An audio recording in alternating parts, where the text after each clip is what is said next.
तत्वानुसंधान ग्रंथामध्ये पान नंबर 142.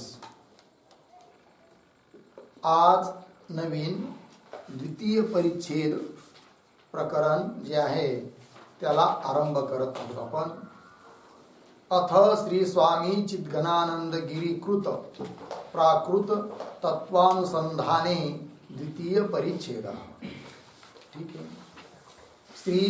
ओम श्री गणेशाय नमः. श्री गुरुभ्यो नमः. श्री काशी विश्वेश्वराभ्यां नमः. श्री शंकराचार्येभ्यो नमः. अथ द्वितीय परिच्छेद प्रारंभ. ठीक आहे. अथ म्हणजे अनंतर. अनंतर म्हणजे प्रथम परिच्छेद समाप्त झाल्यानंतर. आता द्वितीय परिच्छेदाला म्हणजे द्वितीय प्रकरणाला आरंभ केल्या जात आहे. द्वितीय परिच्छेद प्रारंभ. तहा तत्वमसी अधिक वाक्य करिके जन्य जो अखंड ब्रह्म विषयक अप्रोक्ष वृत्ति है, ता वृत्ति करके इस अधिकारी पुरुष को अज्ञान की निवृत्ति तथा परमानंद की प्राप्ती होवे है. ठीक आहे.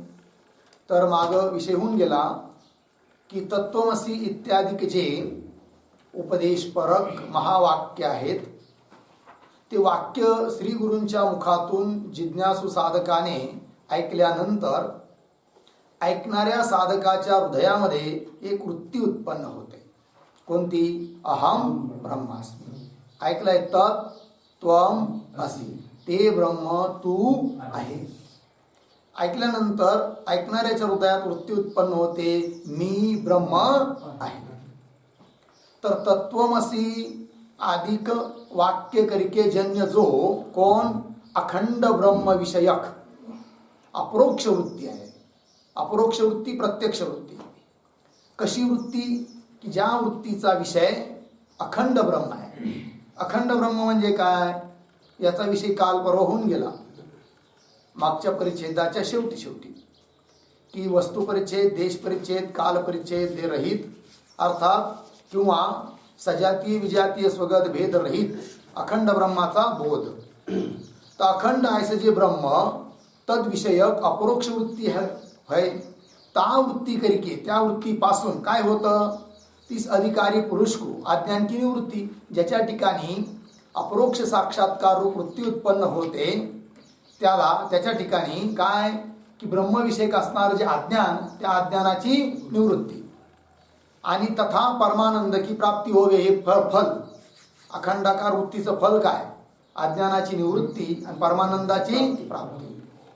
यह वार्ता म्हणजे ही गोष्ट पूर्व प्रथम परिच्छेद के अंत विषय कही थी. मागचा जो परिच्छेद आहे पहिला त्याच्या शेवटी ही गोष्ट सांगितलेली आहे. प्रथम परिच्छेद के अंत विषय कही थी. ताके विषय य जिज्ञासा होवे. ते ऐकल्यानंतर ऐकणाऱ्याच्या हृदयामध्ये एक जिज्ञासा जाणण्याची इच्छा उत्पन्न होते. काय जिज्ञासा उत्पन्न होते सांगतायत. ता वृत्ति का क्या स्वरूप है और ता वृत्ति विषय कौन प्रमाण है और ता वृत्ति की किस प्रकार ते उत्पत्ति होवे है और तिस वृत्ति करके कौन प्रयोजन सिद्ध होवे. ऐसी जिज्ञासा के प्राप्त हुई. अशी जिज्ञासा उत्पन्न होते. चार गोष्टी आल्या. काय त्याच्यात नंबर 1 ता वृत्ती का क्या स्वरूप आहे. याच्यावर 1 नंबर टाका. वृत्तीचं स्वरूप काय आहे. एवढं जर त्या वृत्तीचं महात्म्य आहे, एवढं जर फल आहे की अज्ञानाची निवृत्ती होऊन परमानंदाची प्राप्ती होते, तर अशा त्या वृत्तीचं स्वरूप काय? स्वरूप विषयक प्रश्न. ता वृत्ती का क्या स्वरूप है 1. पुढं और ता वृत्ती विषय कौन प्रमाण आहे. याच्यावर नंबर 2 की अशी जी वृत्ती आहे त्या वृत्तीविषयी प्रमाण क्या है. प्रमाण काय आहे. तर प्रमाण विषयक प्रश्न. और ता वृत्ती की किस प्रकार ती उत्पत्ती होवे. त्या वृत्तीची उत्पत्ती कोणत्या प्रकाराने होते म्हणजे उत्पत्तीचा प्रकार काय आहे हा तिसरा प्रश्न झाला. ठीक है। और तीस वृत्ती करिके कौन प्रयोजन सिद्ध होय, प्रयोजन विषयक प्रश्न, त्या वृत्तीपासून काय फल प्राप्त होतं, प्रयोजन काय आहे। चार प्रश्न झाले। स्वरूप काय आहे नंबर 1, नंबर 2 प्रमाण काय आहे, नंबर 3 वृत्तीच्या उत्पत्तीचा प्रकार काय आहे, आणि नंबर 4 वृत्तीचं प्रयोजन काय आहे। ठीक आहे, चला। ऐसे जिज्ञासा के प्राप्त होई, अशी जिज्ञासा झाली असता, जाणण्याची इच्छा झाली असता, प्रमा अप्रमा इस भेदते, दो प्रकार की वृत्ति के निरूपण करने वास्ते प्रथम ता वृत्ति का सामान्य लक्षण काय आहे। आता या साऱ्या गोष्टीचा विचार एकाएकाने क्रमाने करायचा आहे आपल्याला। तर अगोदर प्रमा आणि अप्रमा या भेदाने वृत्तीचे 2 प्रकार, किती वृत्ती झाल्या, किती वृत्ती, किती प्रकार आहेत, 2। कोण कोण, प्रमावृत्ती अप्रमावृत्ती। प्रमा अप्रमा इस भेद ते 2 प्रकार की वृत्ती के निरूपण करणे वास्ते, अशा रीतीने 2 प्रकाराने वृत्तीचं निरूपण करण्याकरिता प्रथम सर्वात अगोदर ता वृत्ती का सामान्य लक्षण काय, अगोदर वृत्तीचं लक्षण करायचं। लक्षण केल्यानंतर भेद, किती वृत्ती 2 प्रकारची आहे, प्रमा आणि अप्रमा। पण प्रमा आणि अप्रमा रूपाने त्या वृत्तीचा भेद करण्याच्या अगोदर ग्रंथकार त्या वृत्तीचं काय करतात, लक्षण, सामान्य लक्षण। एक असतं विशेष लक्षण, एक असतं सामान्य लक्षण। सामान्य लक्षण म्हणजे कसं, की असं लक्षण करायचं त्या वृत्तीचं की ते लक्षण प्रमावृत्तीमध्ये पण घटित होईल आणि अप्रमावृत्तीमध्ये देखील घटित होईल, त्याला म्हणायचं सामान्य लक्षण। आणि समजा प्रमावृत्तीचं लक्षण केलं तर ते लक्षण अप्रमावृत्तीमध्ये घटित होणार नाही, किंवा अप्रमावृत्तीचं जे लक्षण असेल ते प्रमावृत्तीत घटित होणार नाही, मग ते काय झालं, त्याचं असाधारण लक्षण, विशेष लक्षण। जसं इकडं न्यायामध्ये पदार्थ 7 आहे किंवा द्रव्य घ्या, 9 द्रव्य आहेत, तर 9 द्रव्याचं लक्षण एकत्र केलं, समवायी कारणत्वम द्रव्यस्य लक्षणम किंवा गुणाश्रयत्वम द्रव्यस्य लक्षणम, हे सामान्य लक्षण झालं आहे की नाही, साऱ्या द्रव्यावर घटित होणार। पण त्याच्यात एकाचं जेव्हा लक्षण केलं जातं, पृथ्वीचं वेगळं, जलाचं वेगळं, तर ते काय झाले, त्याचे विशेष लक्षण। तसं इथं अगोदर वृत्तीचं सामान्य लक्षण करायचं, सामान्य लक्षण केल्यानंतर वृत्तीचे 2 भेद करायचे, कोणकोणते, प्रमावृत्ती अप्रमावृत्ती। तर करने वास्ते प्रथम ता वृत्ती का सामान्य लक्षण काय आहे। ठीक, शंका। आता पूर्व पक्षी तर काय घेतो, शंका। प्रमाण करके ही प्रमेय की सिद्धि होवे है, या ते ग्रंथ विषय प्रथम प्रमाण का ही निरूपण कर्या चाहिए, तिसऱ्यानंतर प्रमेय का निरूपण कर्या चाहिए। ठीक आहे ना, बघा कशी आता संगतवार शंका करतोय पूर्व पक्षी एकेका मुद्द्याने।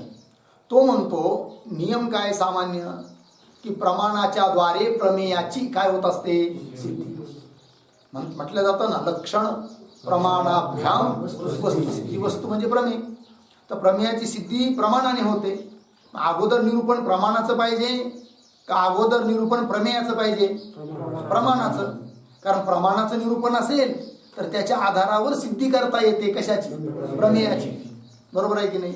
मग पहा शंका, प्रमाण करिके म्हणजे प्रमाणाच्या द्वारे प्रमेय की सिद्धी होवे, याते म्हणून ग्रंथविषय ग्रंथामध्ये प्रथम प्रमाण काही निरूपण करायला चाहिए। कोणताही ग्रंथ असू द्या, अगोदर निरूपण कशाचं करायला पाहिजे, प्रमाणाचं निरूपण करायला पाहिजे।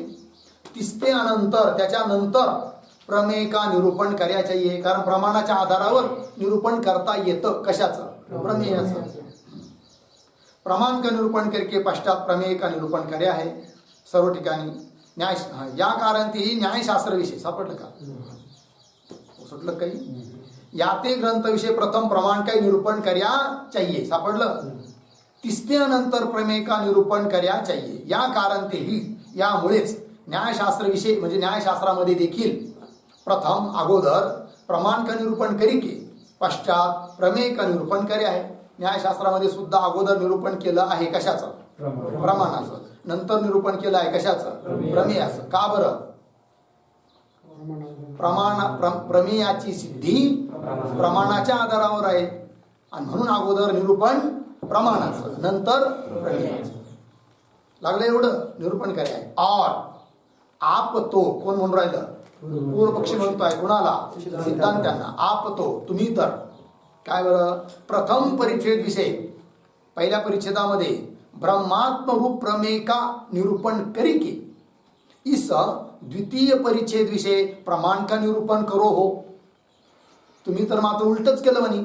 पहिल्या परिच्छेदात काय केलं? प्रमेयाचं निरूपण केलं. आणि आता दुसऱ्या परिच्छेदामध्ये दुसऱ्या प्रकरणामध्ये निरूपण करायला निघाला. कशाचं? प्रमाणाचं. पण करायला काय पाहिजे होतं? अगोदर प्रमाणाचं निरूपण करायला पाहिजे होतं, नंतर प्रमेयाचं. पण तुम्ही निरूपण अगोदर कशाचं केलं? प्रमेयाचं. आणि आता निरूपण करत आहात कशाचं? प्रमाणाचं. हे तर तुमचं उलट सुलट काम आहे म्हणे. कोण म्हणतो? पूर्व पक्षी. प्रथम परिच्छेदामध्ये प्रमेयाचं निरूपण केलं. कोणत्या प्रमेयाचं निरूपण केलं? वेदांत शास्त्रामध्ये मुख्य प्रमेय म्हणून काय आहे?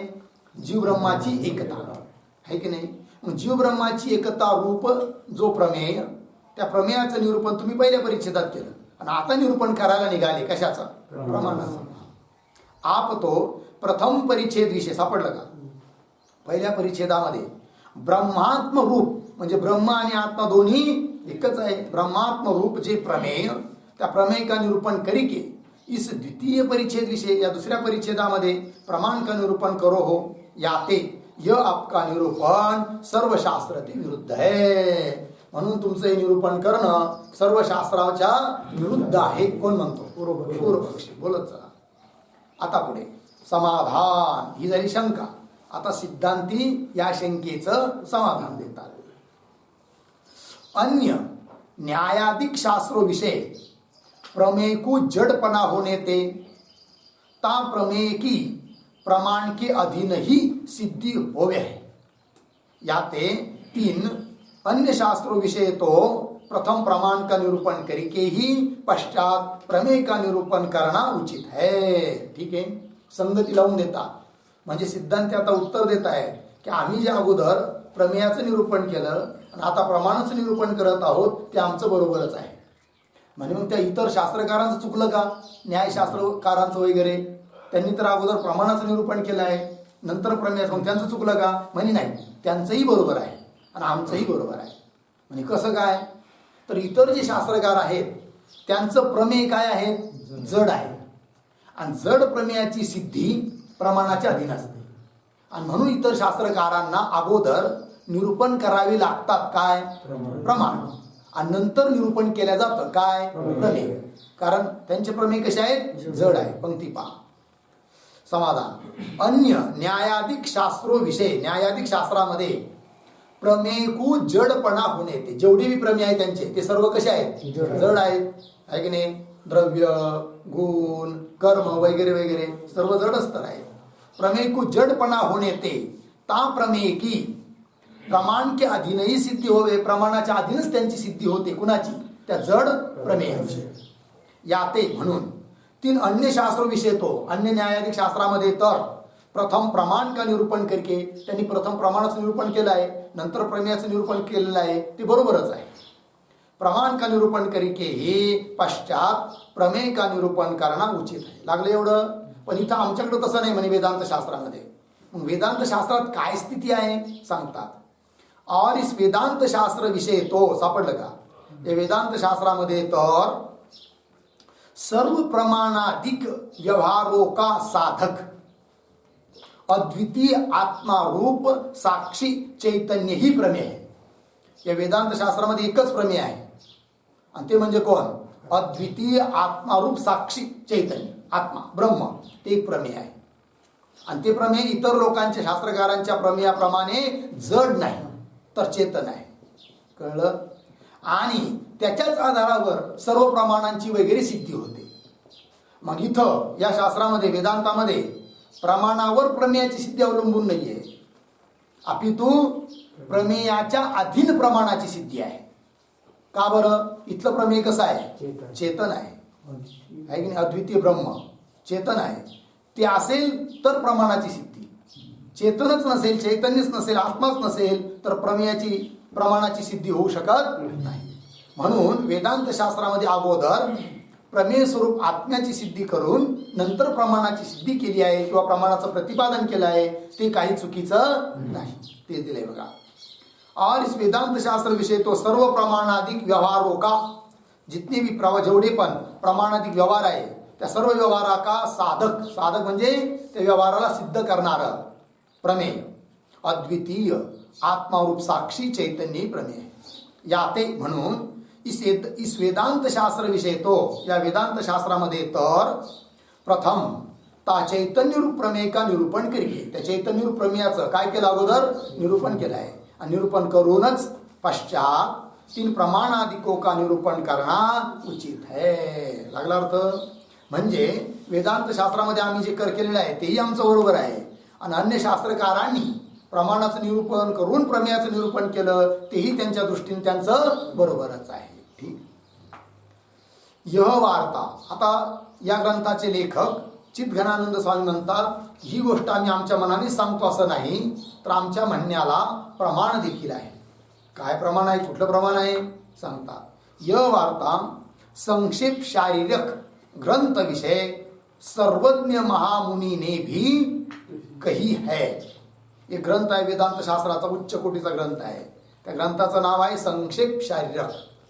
त्या ग्रंथाचे कर्ते आहे सर्वज्ञात्म मुनी. त्यांनी सुद्धा ही गोष्ट तिथं सांगितलेली आहे.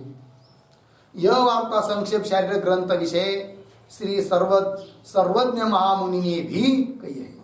तर हा श्लोक, तिथला श्लोक देतात सर्व संक्षेप शारीरिकाचा. मानेन मेयाव गतिश्च युक्ता धर्मस्य जाड्यात विधिनिष्ठ कांडे मेन मानाव गतिस्तु युक्ता वेदांत वाक्येश्व जडम ही मेयम. हा श्लोक आहे. याचा पदच्छेद करतो नंतर अन्वय. मानेन मेयाव गती च युक्ता धर्मस्य जाड्यात विधिनिष्ठ कांडे मेयेन मानाव गती तू युक्ता वेदांत वाक्येषु अजडम ही मेयम. आता अन्वय पहा. पहिल्या पंक्तीत शेवटचा शब्द विधिनिष्ठ कांडे, त्याच्या मागे धर्मस्य जाड्यात मानेन मेयावगती च युक्ता. मानेन मेयावगती च युक्ता. ठीक. पुढं तू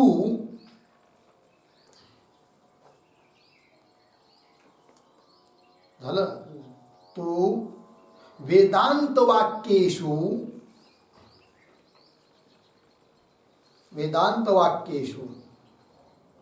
मेयेन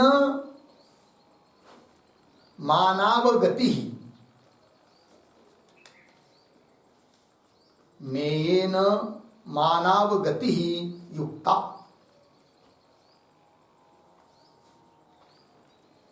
ही मेयम अजडम.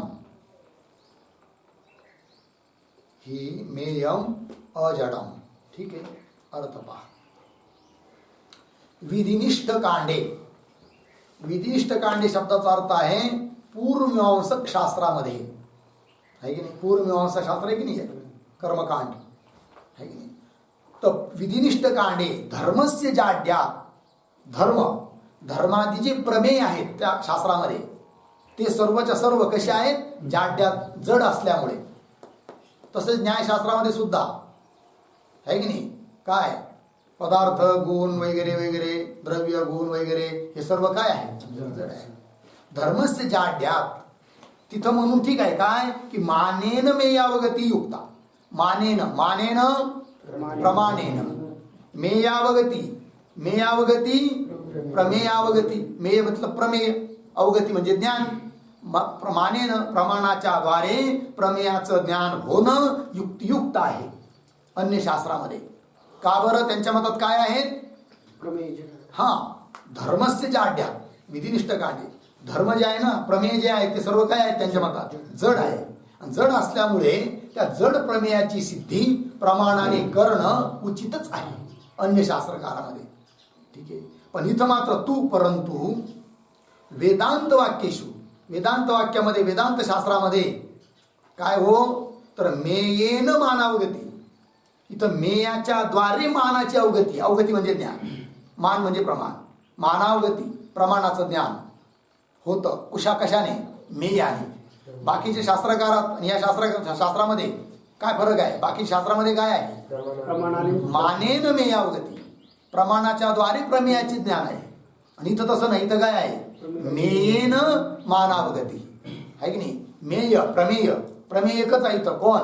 चैतन्य रूप आत्मा. त्याच्याच आधारावर मानाचं ज्ञान होतं, प्रमाणाचं ज्ञान होतं. म्हणून म्हटलं आहे मेयेन मानावगती ही. लागला अर्थ? युक्ता, युक्तियुक्तच आहे. का बरं ही मतलब येतो ही कारण की मेयम अजडम. वेदांत मतामध्ये मेय, मेय अर्थात प्रमेय, ते कसं आहे? अजड, जड नाही आहे, चेतन स्वरूप आहे. म्हणून लक्षात आलं.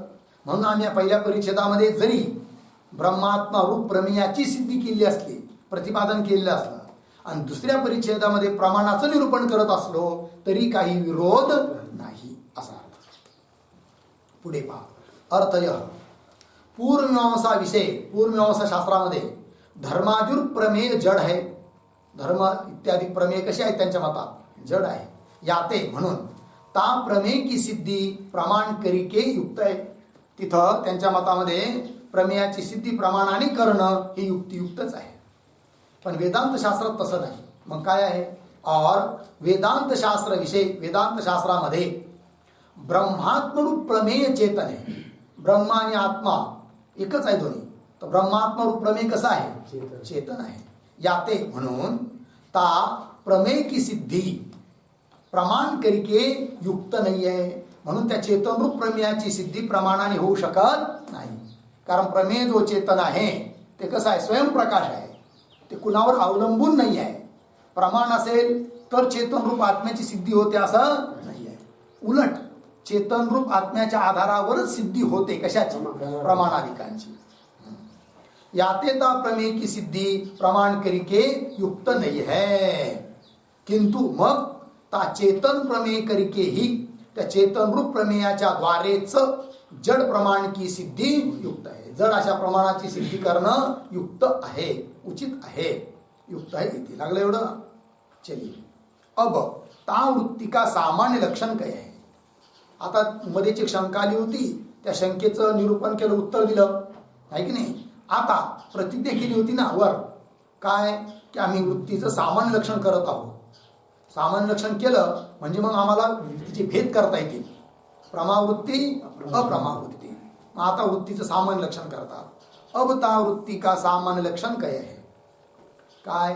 विषय चैतन्याभिव्यंजको अंतकरण अंतकरणा ज्ञानयोः परिणाम विशेष वृत्ती ही. बोला. विशेष चैतन्याभिव्यंजको अंतकरण ज्ञानयोः परिणाम विशेष वृत्ती. हा, तर लक्षण केलं आहे कशाचं? वृत्तीचं. म्हणून लक्षा कोण झाली? वृत्ती. लक्षण काय? हा, विषय चैतन्य अभिव्यंजक अंतकरण अज्ञानयोः परिणाम विशेष. अंतकरण किंवा अज्ञान या दोन्हीपैकी कोणाही एकाचा जो परिणाम विशेष, अंतकरणाचा परिणाम विशेष किंवा अज्ञानाचा परिणाम विशेष. परिणाम म्हणजे अवस्थांतर. परिणाम म्हणजे काय? अवस्थांतर. जसं दूध आहे, दुधाचा परिणाम दही, म्हणजे दुधाचीच एक अवस्था विशेष आहे दही. तसं अंतकरणाचा किंवा अज्ञानाचाच एक परिणाम विशेष आहे की नाही. पण तो कसा परिणाम? की असा परिणाम असावा अंतकरणाचा किंवा अज्ञानाचा की ज्याच्याने विषय चैतन्याची अभिव्यक्ती व्हावी.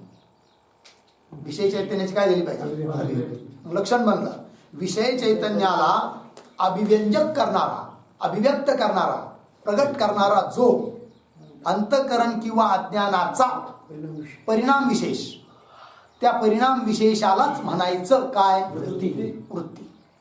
लागलं की नाही? म्हणे का हो, विषय चैतन्याचं अभिव्यंजक म्हणजे नेमकं काय आहे की नाही? सामान्य लक्षण कळालं ना, स्पष्टीकरण करतायत.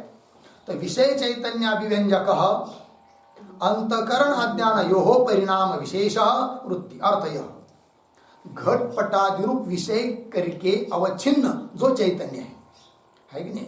तर चैतन्य तर व्यापक आहे, प्रत्येक वस्तूत आहे, घटात आहे, पटात आहे की नाही. तर घटामध्ये असलेलं जे चैतन्य त्याला म्हणायचं विषय चैतन्य. घटरूप विषयात असलेलं चैतन्य त्याला काय म्हणायचं? विषय चैतन्य. घट चैतन्य, पट चैतन्य म्हणजे घटात असलेले चैतन्य, पटात असलेले चैतन्य. ठीक आहे जी. तर घटपटादी रूप विषय करिके अवच्छिन्न म्हणजे घटपटादिरूप विषयाने विषयाच्या द्वारे अवच्छिन्न केल्या गेलेलं जे चैतन्य ताका नाम विषय चैतन्य है. थोडक्यात घटावच्छिन्न चैतन्य. जसं आकाश व्यापक आहे की नाही, तरी पण आपण मठाकाश असं बोलतो की नाही. मठाकाश म्हणजे काय? मग मठाच्या द्वारे अवच्छिन्न केल्या गेलेलं जे आकाश त्याला म्हटलं जातं काय? मठाकाश. अर्थात उपाधीच्या द्वारे त्याला वेगळं करून दाखवलं गेलं. मग जे वेगळ्या करून दाखवलं गेलं ना त्याला म्हणायचं काय? मठाकाश. तसं इथं चैतन्य व्यापक आहे. मग घटामध्ये आलेला जेवढा चैतन्याचा भाग आहे की नाही, त्या घटात आलेल्या चैतन्याला म्हटल्या जातं काय? विषय चैतन्य. का बरं?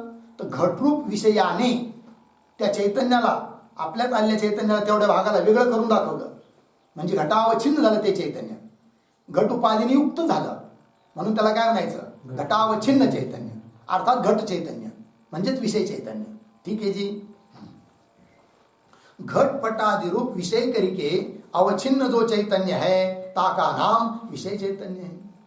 ता विषय चैतन्य का अभिव्यंजक ऐसा जो अंतकरण का व अज्ञान का परिणाम विशेष. त्या विषय चैतन्याचा अभिव्यंजक जो अंतकरणाचा किंवा अज्ञानाचा परिणाम विशेष है सो वृत्ती ज्ञान कह्या जावे. त्यालाच काय म्हटलं जातं? वृत्ती ज्ञान. वृत्ती म्हणा किंवा वृत्ती ज्ञान म्हणा. ठीक आहे जी. चला आता यावर पुन्हा आक्षेप. यद्यपि क्रोध, इच्छा, सुख, दुःख इत्यादि भी अंतकरण के ही परिणाम है की नाही. आता पदकृत्य करू राहिले ग्रंथकार. पदकृत्य करणं म्हणजे काय? जे लक्षण केलं आहे त्या लक्षणामध्ये आलेले जे विशेषण त्यांचं प्रयोजन सांगणं. अमुक विशेषण नसलं तर काय होणार? कुठं अतिव्याप्ती होणार, कुठं अव्याप्ती होणार, अमक्या ठिकाणी अतिव्याप्ती अव्याप्ती किंवा असंभव होऊ नये म्हणून अमुक अमुक पद दिलं आहे याचं चिंतन करणं यालाच म्हणतात काय? पदकृत्य. पदांचं प्रयोजन सांगणं. लक्षण तर झालं वृत्तीचं सामान्य लक्षण. आता त्याचं पदकृत्य सांगतात. तर समजा त्या वृत्तीच्या लक्षणामध्ये पहिलं पद काढून टाकलं. कोणतं बरं? विषय चैतन्य अभिव्यंजक एवढं काढलं तर लक्षण काय राहील? मग अंतकरण अज्ञानयोः परिणाम विशेष वृत्ती. सरळ सरळ अर्थ होईल. अंतकरण किंवा अज्ञानाचा जो परिणाम विशेष त्याला म्हणावं काय? वृत्ती. एवढंच लक्षण होईल. म्हणजे मग करा की एवढंच लक्षण. काय अडचण आहे तुम्हाला? म्हणजे एवढंच जर लक्षण केलं तर अतिव्याप्ती होईल. अतिव्याप्ती होईल म्हणजे काय? की ज्याला वृत्ती ज्ञान म्हटलेलं नाही त्यालाही वृत्ती ज्ञान म्हणावं लागेल. अतिव्याप्ती होईल. आणि असं उदाहरण दाखवा. तर उदाहरण दाखवतात. यद्यपि क्रोध हा सुद्धा काय आहे? अंतकरणाचाच परिणाम विशेष आहे. बरोबर. क्रोध, इच्छा, सुख, दुःख इत्यादि भी अंतकरण के ही परिणाम है. अंतकरणाचेच परिणाम विशेष आहे. तथा आकाशाधिक अज्ञान के परिणाम है. अज्ञान म्हणजे माया. त्या मायेचाच परिणाम आहे कोण? आकाश, वायू, अग्नी वगैरे वगैरे है. मग यांना पण काय म्हणावं लागेल? वृत्ती म्हणावं लागेल. जर लक्षण फक्त एवढंच केलं. कोणतं? अंतकरण किंवा अज्ञानाचा जो परिणाम विशेष त्याला वृत्ती म्हणावं. असं जर लक्षण केलं वृत्तीचं तर क्रोध, सुख, दुःख यांना पण वृत्ती म्हणावं लागेल. आकाशादिकांना सुद्धा काय म्हणावं लागेल? वृत्ती म्हणावं लागेल. पण यांना वृत्ती म्हटलेलं नाही. लक्षण तर चाललं आणि वृत्ती तर ते नाहीत. म्हणजे काय झाली मग? अतिव्याप्ती. ती अतिव्याप्ती होऊ नये म्हणून वृत्तीच्या लक्षणामध्ये एक पद जोडलं. कोणता? विषय चैतन्य अभिव्यंजक. काय? विषय चैतन्य अभिव्यंजक. परिणाम विशेष त्याचं आहे की नाही, विशेषण आहे. कसा परिणाम विशेष? अंतःकरण अज्ञानाचा परिणाम. कसा परिणाम? विषय चैतन्याचा अभिव्यंजक परिणाम. ठीक आहे. मग क्रोध सुखाधिक तसंच आकाशाधिक भले अंतःकरण किंवा अज्ञानाधिकाचे परिणाम आहेत, पण ते विषय चैतन्याचे अभिव्यंजक नाहीत आणि म्हणून त्याच्यावर लक्षण जाणार नाही. अतिव्याप्तीचं वारण होईल. कोणतं पद दिल्यामुळे? विषय चैतन्य अभिव्यंजक हे पद दिल्याने. हे पद विषय चैतन्य अभिव्यंजक हे पद दिल्याने कुठल्या अतिव्याप्तीचं वारण होईल? क्रोध सुखाधिक आकाशाधिक यांना वृत्ती म्हणण्याची पाळी येणार नाही. तीच दिली आहे. तथापि तीन क्रोधाधिको विषय, क्रोधाधिकांच्या ठिकाणी ता विषय चैतन्य का अभिव्यंजकपणा आहे नाही. अर्थात कोणत्याही विषयाचा अभिव्यंजक ते करत नाही. कोण? क्रोध सुखाधिक अज्ञानाधिक. अभिव्यंजकपणा आहे नाही याते. म्हणून विषय चैतन्य अभिव्यंजक इस पद के कहणे ते, म्हणजे असं पद दिल्यामुळे. कोणतं पद? विषय चैतन्य अभिव्यंजक. इस पद के कहणे ते तीन क्रोधाधिको विषय, त्या क्रोधाधिकामध्ये अज्ञानाधिकामध्ये त्या वृत्ती के लक्षण की अतिव्याप्ती होवे नाही. त्या वृत्तीच्या लक्षणाची काय होत नाही? अतिव्याप्ती होत नाही. का बरं? क्रोध सुखाधिक अंतःकरणाचे परिणाम नाहीत का? आहे. मग का लक्षण जाणार नाही वृत्तीचं तिथं? जरी क्रोध सुखाधिक अंतःकरणाचे परिणाम असले तरी ते विषय चैतन्याचे अभिव्यंजक नाही आहे. आकाशाधिक जरी अज्ञानाचे परिणाम असले तरी ते विषय चैतन्याचे अभिव्यंजक नाही आहे आणि म्हणून त्याच्यावर अतिव्याप्ती होणार नाही. ठीक आहे. या ते विषय चैतन्य अभिव्यंजक इस पद कहणे ते तीन क्रोधाधिको विषयता वृत्ती के लक्षण की अतिव्याप्ती होवे लागलं एवढं. और यद्यपि चक्षुराधिक इंद्रिय भी, आता आणखीन पुन्हा पदकृत सांगतात, परंतु अगोदर हेच नाही कळलं आपल्याला विषय चैतन्य अभिव्यंजक म्हणजे काय. त्याचंही निरूपण होणार आहे इथंच, आहे की नाही. परंतु विषय चैतन्य अभिव्यंजक हे पद जर दिलं नसतं तर लक्षणाची अतिव्याप्ती कुठं झाली असती एवढं कळालं ना. ती अतिव्याप्ती होऊ नये म्हणून कोणतं पद दिलं? मग विषय चैतन्य अभिव्यंजक हे पद दिलं. ठीक आहे. मग कदाचित कोणी म्हणेल का एवढंच करा की मग लक्षण वृत्तीचं कोणतं? विषय चैतन्य अभिव्यंजक परिणाम विशेष वृत्ती, आहे की नाही. विषय चैतन्याचा अभिव्यंजक जो परिणाम विशेष त्याला काय म्हणावं? वृत्ती, आहे की नाही. मग बघा आता, किंवा विषय चैतन्य अभिव्यंजक वृत्ती एवढंच करा असंही म्हणेल पंक्ती पहा. और यद्यपि चक्षु आदिक इंद्रिय भी स्वजन्य वृत्ति द्वारा ता विषय चैतन्य के अभिव्यंजक ही है, तथापि ते चक्षुरादिक इंद्रिय अंतकरण का व अज्ञान का परिणाम नहीं, किंतु तेज आदि भूतों का ही परिणाम है. या ते अंतकरण का व अज्ञान का परिणाम कहने ते तीन चक्षुरादिक इंद्रियों विषय ता वृत्ती के लक्षण की अतिव्याप्ती होवे नहीं. ठीक आहे. बघा, फार महत्वाचा सुंदर विषय आहे. समजा आता लक्षण केलं कशाचं? वृत्तीचं. आणि त्या वृत्तीच्या लक्षणामधून मधलं पद काढून टाका. अंतकरण अज्ञान योग एवढं पद काढून टाकायचं आणि लक्षण बोलायचं. तर काय लक्षण होईल मग? विषय चैतन्य अभिव्यंजक परिणाम विशेष वृत्ती हे लक्षण होईल. बरोबर आहे की नाही. अतिव्याप्ती कुठं होत होती अगोदर? क्रोध सुखाधिकावर, आकाशाधिकावर. तिथं अतिव्याप्ती होणार पण नाही. कारण क्रोध सुखाधिक जरी आकाशाधिक जरी परिणाम विशेष असले तरी ती विषय चैतन्याचे अभिव्यंजक नाही आहे, म्हणून अतिव्याप्ती होणार नाही. मग आता क्रोध सुखाधिकावर आकाशाधिकावर अतिव्याप्ती होऊ नये एवढंच तुम्हाला म्हणायचं होतं ना. त्याच्यावर अतिव्याप्ती होऊ नये एवढंच तुमचं तात्पर्य होतं ना. मग ती अतिव्याप्ती होणारच नाही ना आता. म्हणून लक्षणामध्ये एवढंच लक्षण करा. विषय चैतन्य अभिव्यंजक परिणाम विशेष वृत्ती. अंतकरण अज्ञान योग हे द्यायचं काय गरज आहे असं पूर्वपक्षी बोलतोय. लक्षात आलं? तर सिद्धांती उत्तर देतायत काय की जर अंतकरण अज्ञान हे पद दिलं नाही तर भलं वृत्तीच्या लक्षणाची अतिव्याप्ती क्रोध सुखाधिकावर आकाशाधिकावर होणार नाही, पण अन्य ठिकाणी होईल. म्हणजे कुठं होईल अतिव्याप्ती? म्हणजे चक्षुरेंद्रियावर अतिव्याप्ती होईल. लक्षण करत आहोत कशाचं? वृत्तीचं. जाईल कुठं? चक्षुरेंद्रियावर, चक्षुरादी इंद्रियावर. म्हणजे कसं काय अतिव्याप्ती होईल जरा दाखवा की, समजावून सांगा की.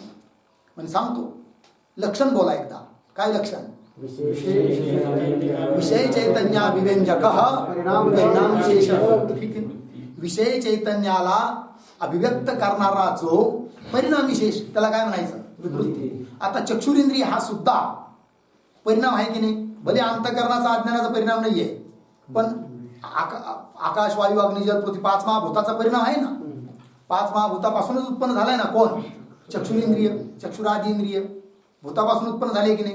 अर्थात भूतांचा परिणाम आहे, म्हणजे परिणाम विशेष आहे. कोण? चक्षु आहे की नाही? आणि हा चक्षु म्हणजे डोळे वगैरे, ते त्यांच्यापासून जी वृत्ती उत्पन्न होते, चाक्षुष वृत्ती जिला म्हणतात, त्याच्यामुळे घटाचं प्रत्यक्ष होतं. ठीक आहे की नाही? मग घटाचं प्रत्यक्ष करून देणारी जी वृत्ती, चाक्षुष वृत्ती आहे की नाही, तर त्या वृत्तीच्या द्वारे, वृत्तीच्या माध्यमाने चक्षु सुद्धा अभिव्यंजक झाला की नाही? वृत्ती तर अभिव्यंजक आहेच, पण वृत्तीच्या माध्यमाने, वृत्तीच्या मागे जाऊन थोडा विचार केला तर चक्षु सुद्धा अभिव्यंजक झाला की नाही? मग विषय चैतन्य अर्थात घटादी चैतन्य त्यांचा अभिव्यंजक चक्षु पण झाला परंपरेने. साक्षात जरी नसला तरी वृत्तीच्या द्वारे विषय चैतन्याचा अभिव्यंजक कोण झाला? चक्षु. आणि तो चक्षु परिणाम पण आहे आकाशादिकाचा. तर विषय चैतन्याचा अभिव्यंजक पण ठरला कोण? चक्षुरादी इंद्रिय. आणि कुणाचे तरी परिणाम पण आहे. कुणाचे परिणाम हे तर तुम्ही बोललाच नाही. अंतःकरण अज्ञान हे शब्द काढूनच टाकले. फक्त परिणाम पाहिजे. मग पंचमहाभूताचा परिणाम पण आहे कोण? चक्षु. लक्षण केलं वृत्तीचं, गेलं कुठं? चक्षुराधिकावर. काय झाली? अतिव्याप्ती झाली. ती अतिव्याप्ती होऊ नये म्हणून लक्षणात पद दिलं. कोणतं? अंतःकरण अज्ञान योग. परिणाम तर आम्हाला पाहिजे, पण तो अंतःकरण किंवा अज्ञानाचाच परिणाम पाहिजे, दुसऱ्या कशाचा नको. चक्षु परिणाम आहे, पण कुणाचा? पंचमहाभूताचा, तेजाधिकाचा परिणाम आहे की नाही? अंतःकरण किंवा अज्ञानाचा परिणाम नाही. कोण? चक्षु. म्हणून आता चक्षुवर वृत्तीचं लक्षण जाणार नाही. भलं चक्षु चैतन्य, विषय चैतन्याचा अभिव्यंजक असेल परंपरेने, परिणामही आहे, पण अंतःकरणाने अज्ञानाचा परिणाम नाही आहे. म्हणून आता चक्षुवर लक्षण जाणार नाही. लक्ष झालं की नाही?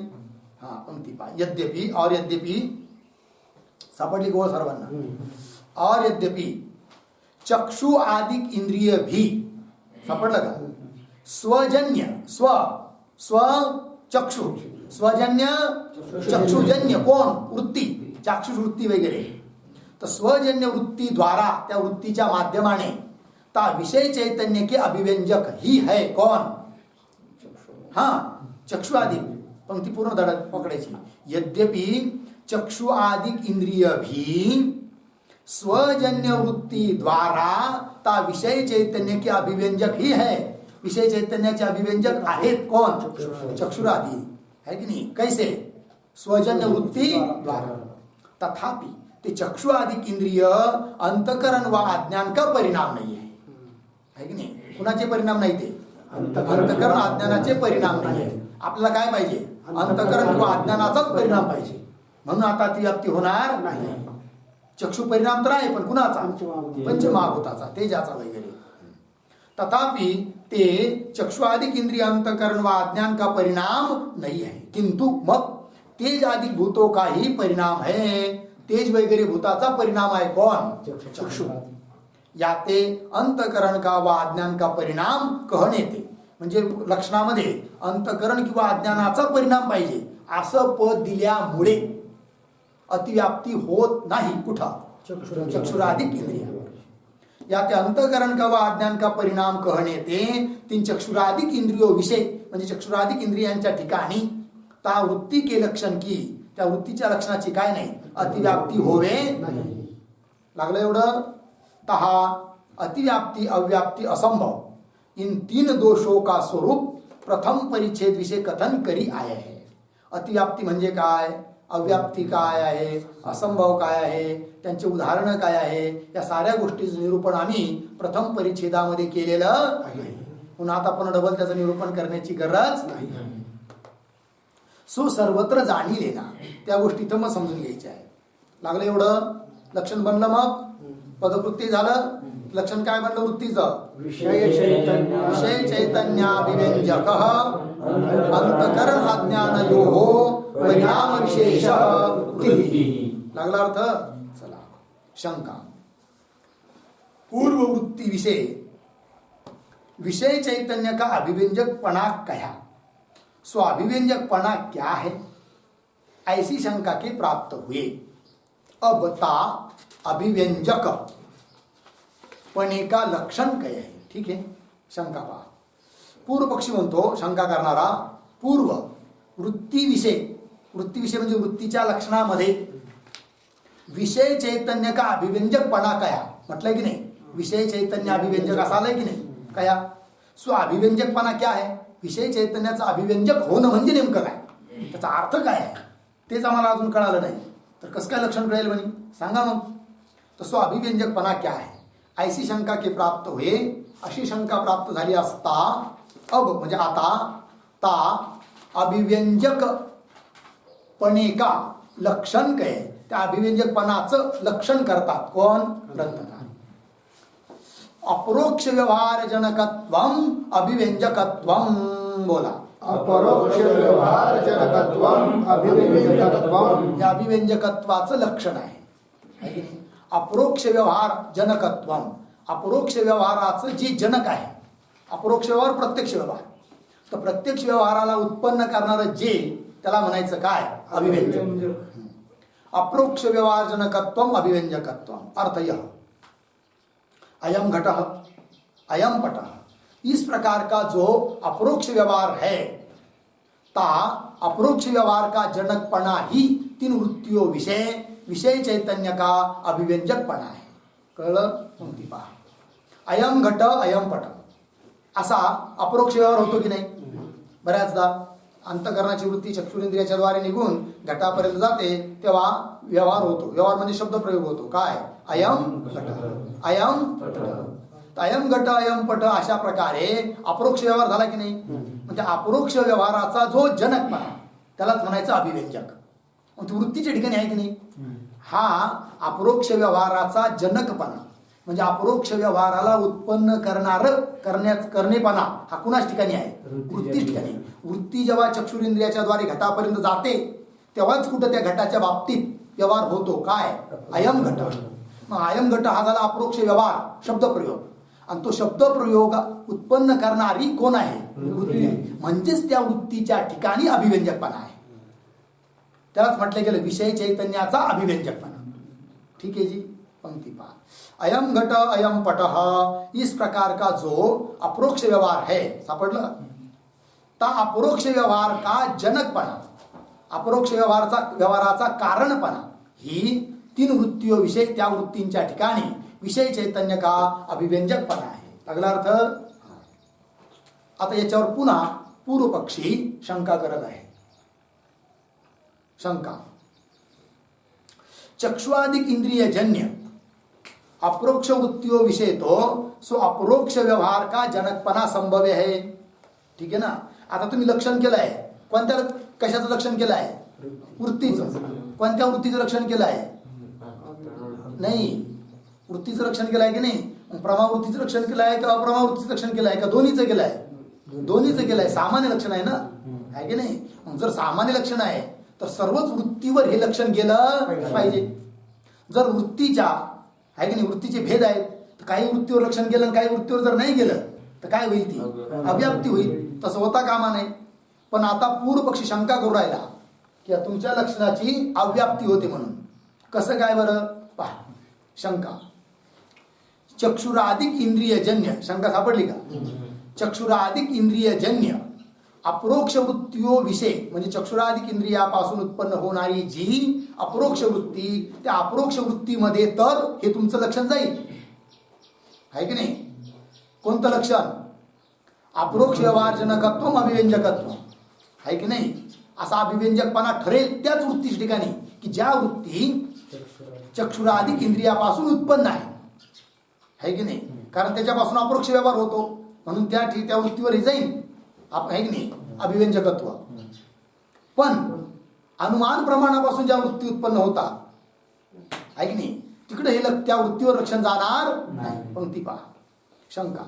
चक्षुराधिक इंद्रियजन्य अपरोक्ष वृत्ती विषय तो स्व अपरोक्ष व्यवहार का जनकपणा संभव आहे. अपरोक्ष व्यवहाराचा जनकपणा त्या वृत्ती ठिकाणी संभवतो. परंतु अनुमानाधिक प्रमाणजन्य अनुमानाधिक प्रमाणापासून सुद्धा वृत्ती उत्पन्न होते की नाही प्रमावृत्ती. तर परंतु अनुमानाधिक प्रमाणजन्य अनुमिती अधिक परोक्ष वृत्तीविषयी त्या परोक्ष वृत्ती आहेत सर्व अनुमानाधिक प्रमाणापासून उत्पन्न होणाऱ्या वृत्ती. तर अनुमिती अधिक परोक्ष वृत्तीविषय परोक्ष वृत्तीमध्ये सो अपरोक्ष व्यवहार का जनकपणा है नाही. तिथं अपरोक्ष व्यवहार उत्पन्न होत नाही. जसं अनुमान केलं पर्वतो वन्यमान धुमार या अनुमानाने ज्ञान झालं पर्वतो वन्यमान ठीक आहे. पण ती परोक्ष वृत्ती आहे तिथं अपरोक्ष वृत्ती उत्पन्न झालेली नाही आहे. मग अपरोक्ष वृत्तीचा जनकपणा तिथं आहे का नाही आहे.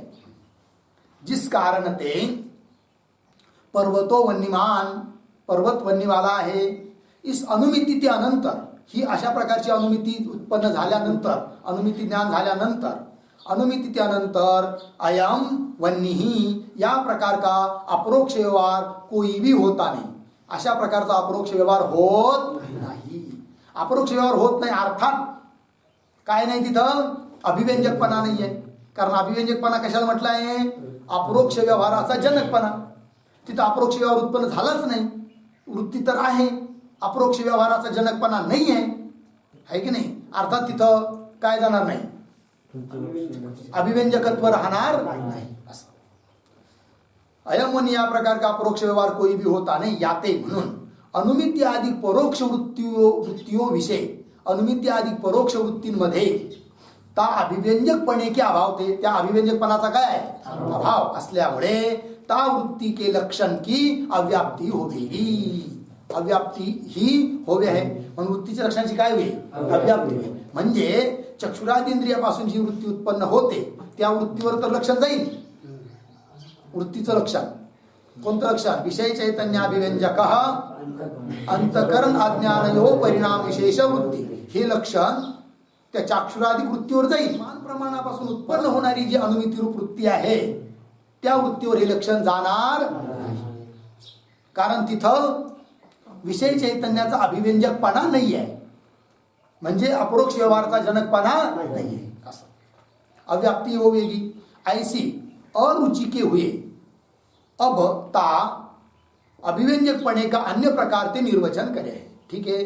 म्हणून आता इथं दोष आला म्हणून अभिव्यंजकत्व याचं जे लक्षण केलं आहे आत्तावर काय अपरोक्ष व्यवहार जनकत्व अभिव्यंजकत्व हे जे लक्षण केलं आहे की नाही अभिव्यंजकत्वाचं त्याच्यामध्ये रुची नाही दाखवत आता ग्रंथकार. ते म्हणतात सोडून द्या. आता आम्ही थोडं बदल करतो अभिव्यंजकत्वाच्या लक्षणामध्ये कारण दोष येऊ राहिला. काय दोष आला की वृत्तीचं अनुमिती आदी वृत्तीवर लक्षण जात नाही म्हणजे काय होऊ राहिली अव्याप्ती होऊ राहिली. म्हणून आता अभिव्यंजकत्वाचं हे लक्षण आम्ही करत नाही सोडून देतो दुसरं करतो असं ग्रंथकार बोलतात. ऐसी अरुचि के हुए या लक्षणामध्ये अरुची झाली असता अब आता ता अभिव्यंजकपणे का अन्य प्रकार ते निर्वचन करे. त्या अभिव्यंजकपणाचा आता आम्ही निर्वचन अन्य प्रकाराने करतो म्हणे. कोणता तो अन्य प्रकार सांगतात. आवरण निवर्तकत्व अभिव्यंजकत्व बोला असं लक्षण करू आता कशाचं अभिव्यंजकत्वाचं आहे की नाही. मग आता आवरण निवर्तकत्व जिथे जिथं आहे ज्या ज्या वृत्तीमध्ये आवरण निवर्तकत्व आहे अर्थात तिथं अभिव्यंजकत्व आहे की नाही. विषय चैतन्य अभिव्यंजकत्व म्हणजे काय विषय चैतन्य विषयक जे आवरण त्याचा निवर्तकपणा. वृत्तीचं लक्षण काय होईल विषय चैतन्य अभिव्यंजक पाहिजे की नाही परिणाम विशेष.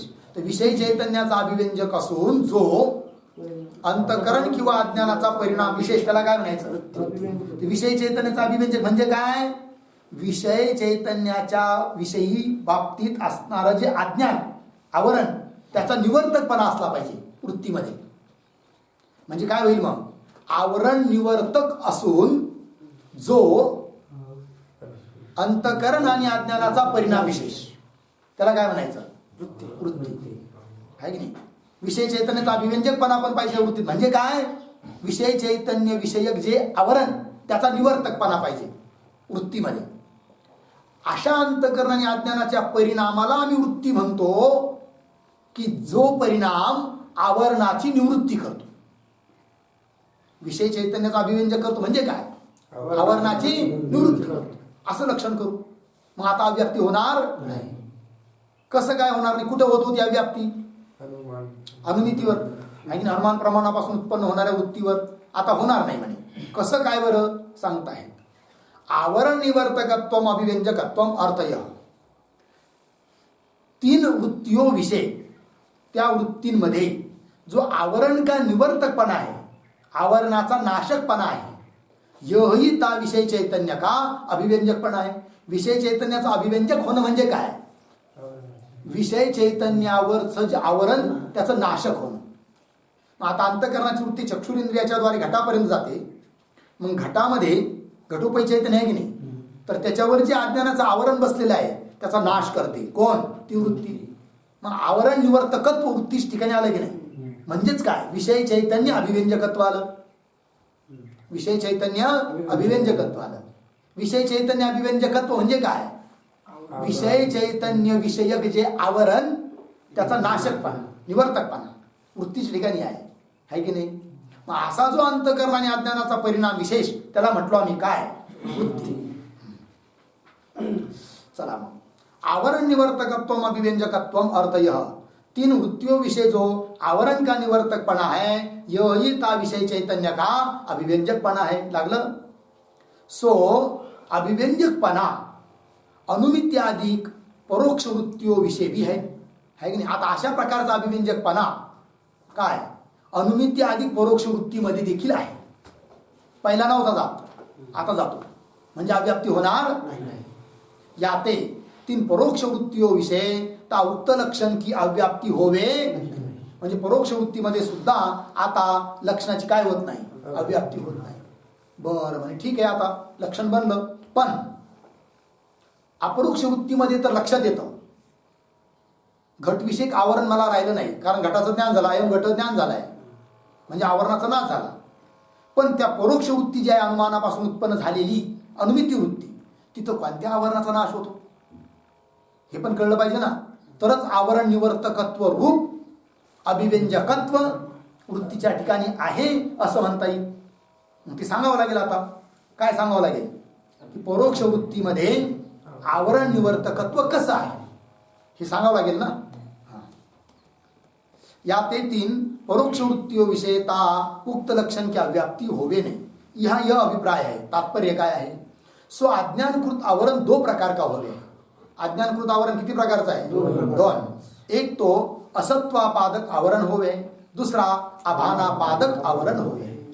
अज्ञानाचे आवरण 2 प्रकारचे. कोण कोण? असत्वापादक आवरण, अभानापादक आवरण. तहा घटादि विषयों के नास्ति व्यवहार का हेतुरूप आवरण तो असत्वापादक आवरण कहा जा रहे. आता असत्वापादक आवरण म्हणजे काय, अभानापादक आवरण म्हणजे काय याचं स्पष्टीकरण करतात. तहा घटादि विषयों के, घटादि जे विषय घट पट वगैरे विषयों के नास्ति व्यवहार के हेतुरूप आवरण. म्हणजे उदाहरणार्थ समजा एखाद्याला विचारलं, अरे बाबा घट आहे का, त्याने बघितलं पण त्याला सापडला नाही. मग तो काय म्हणतो? घट नास्ति. घट नाही, वस्तूच्या नाहीपणाचा जो निश्चय त्यालाच म्हणायचं काय? असत्वापादक आवरण. आहे की नाही. सत म्हणजे सत्ता, तिचा अभाव, असत्वापादक आवरण. तर घटादि विषयों के नास्ति इस व्यवहार का हेतु रूप आवरण तो असत्वापादक आवरण कहा जावे. और न भाती, असल हो म्हणतात तुम्ही म्हणून असेल, पण भासत नाही मला, म्हणजे भान होत नाही. हे कोणतं आवरण झालं? अभानापादक आवरण. और न भाती इस व्यवहार का हेतु रूप आवरण अभानापादक आवरण कहा जावे. याला काय म्हणायचं? अभानापादक आवरण. तहा अभानापादक आवरण की तो अपरोक्ष ज्ञान करिके ही निवृत्ती होवे. त्या 2 आवरणापैकी अभानापादक आवरणाची निवृत्ती कशाने होते? अपरोक्ष ज्ञानाने होते. बरोबर. जसं घटाचं ज्ञान झालं तर अपरोक्ष ज्ञान आहे, त्याने काय होणार, आभानापादक आवरणाची निवृत्ती होणार. आभानापादक आवरण की तो अपरोक्ष ज्ञान करके निवृत्ती होवे और परोक्ष ज्ञान करके निवृत्ती होती नाही. परोक्ष ज्ञानाने आभानापादक आवरणाची निवृत्ती होत नाही. परोक्ष ज्ञानाने कशाची निवृत्ती होते, फक्त असत्वापादक आवरणाची निवृत्ती होते. ठीक है. और असत्वापादक आवरण की तो अनुमित्यादि परोक्ष ज्ञान करके भी निवृत्ती होवे. अनुमित्यादि जे परोक्ष ज्ञान आहे म्हणजे परोक्ष वृत्ती आहे, त्याने देखील असत्वापादक आवरणाची काय होते, निवृत्ती होते. जसं पर्वतावर वन्नी नाही असा निश्चय होता, नास्ती मनाचा निश्चय होता, असत्वापादक आवरण. पण तेवढ्या धूम दिसला आणि लगेच अनुमान केलं, पर्वत वन्यमान धुमात आहे की नाही. मग त्याच्यावर निश्चय झाला पर्वत वन्यमान. पर्वत वन्यवाला आहे आहे असा निश्चय झाल्यावर नाही असा निश्चय राहिला का, नाही. म्हणजेच काय झालं, असत्वापादक आवरणाची निवृत्ती झाली. परोक्ष वृत्तीने सुद्धा असत्वापादक आवरणाची काय झाली, निवृत्ती झाली. ठीक आहे ना. मग आवरण निवर्तकत्व रूप अभिव्यंजकत्व जसं अपरोक्ष वृत्तीमध्ये आहे तसं परोक्ष वृत्तीमध्ये देखील आहे की नाही. म्हणून आता जे वृत्तीचं लक्षण आहे ते सर्व ठिकाणी जाईल, अपरोक्ष वृत्तीवर पण जाईल, परोक्ष वृत्तीवर पण जाईल. ठीक आहे ना. कारण विषय चैतन्याचा अभिव्यंजकपणा दोन्ही ठिकाणी आहे. दोन्ही ठिकाणी म्हणजे कुठं, अपरोक्ष वृत्तीमध्ये, परोक्ष वृत्तीमध्ये. फरक एवढाच की अपरोक्ष वृत्तीमध्ये आभानापादक आवरणाची निवृत्ती होते आणि परोक्ष वृत्तीने असत्वापादक आवरणाची निवृत्ती होते. पण कोणत्या का होईना आवरणाची निवृत्ती तर होच राहिली ना. मग आवरण निवर्तकत्व रूप अभिव्यंजकत्व दोन्ही वृत्तीमध्ये आहे की नाही. पहिल्यासारखं नाही की एका वृत्तीत आहे एका वृत्तीत नाही, मग अव्याप्ती होत होती. आता दोन्ही वृत्ती ठिकाणी असल्यामुळे अपरोक्ष परोक्ष दोन्ही वृत्तीच्या ठिकाणी आवरण निवर्तकत्व रूप अभिव्यंजकत्व असल्यामुळे आता लक्षणाची अव्याप्ती होत नाही. चला. और असत्वापादक आवरण की तो अनुमित्यादि परोक्ष ज्ञान करके भी निवृत्ती होवे आहे. लागलं एवढं. जिस कारण ते ज्या कारणाने की धूमरूप हेतू के ज्ञान, ते ज्ञान झालंय कशाचं, अगोदर धूमाचं, तर हेतू आहे तो, तर धूमरूप हेतू के ज्ञान ते पर्वतो वन्यमान या प्रकार की अनुमिती के हुए, अशी अनुमिती उत्पन्न झाली असता पर्वतो वन्यमान. तथा शास्त्र प्रमाणते शब्द प्रमाणाने स्वर्गादिकों के परोक्ष ज्ञान हुए, स्वर्गाचं ज्ञान झालं. तर पर्वत विषय वन्नी नहीं है तथा स्वर्गाधिक नहीं है, या प्रकार का नास्ती व्यवहार होता. म्हणजेच असत्वापादक आवरणाची निवृत्ती झाली. लागलं एवढं. किंतु मग काय होतं, वन्नी असती, वन्नी नास्ती ही वृत्ती नाही राहिली. आता वन्नी असती, स्वर्ग असती, वन्नी असती, स्वर्ग असती, या प्रकार का अस्ति व्यवहारही होवे. अस्ति आहेपणाचाच व्यवहार होतो. याते अनुमित्य अधिक परोक्ष वृत्तियों विषय भी ता असत्वापादक आवरण का निवर्तकपणा विद्यमान ही है. ठीक आहे. म्हणून अनुमित्य आदी जी परोक्ष वृत्ती आहे त्या परोक्ष वृत्तींमध्ये देखील ता असत्वापादक आवरण का निवर्तकपणा, असत्वापादक आवरणाचा नाशकपणा त्या परोक्ष वृत्तीमध्ये देखील आहे. म्हणून लक्षण तिथेही घटित होतं, अव्याप्ती होत नाही. या ते अनुमित्य आदि परोक्ष वृत्तियों विषय भी ता असत्वापादक आवरण का निवर्तकपणा विद्यमान ही है. अथवा लागले एवढं. अथवा स्व अज्ञानकृत आवरण दो प्रकार का है, किंवा मग त्या अज्ञानाचं आवरण दोन प्रकारचं आहे म्हणजे दुसऱ्या रीतीने सांगतात दोन वेळे. अथवा स्व अज्ञानकृत आवरण दो प्रकार का होवे है.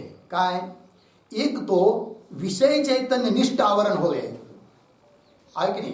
एक कुठं असतं आवरण, विषय चैतन्याच्या ठिकाणी आवरण. और दुसरा प्रमाण चैतन्य निष्ठ आवरण होवे. प्रमाण चैतन्य प्रमाता चैतन्य निष्ठ आवरण.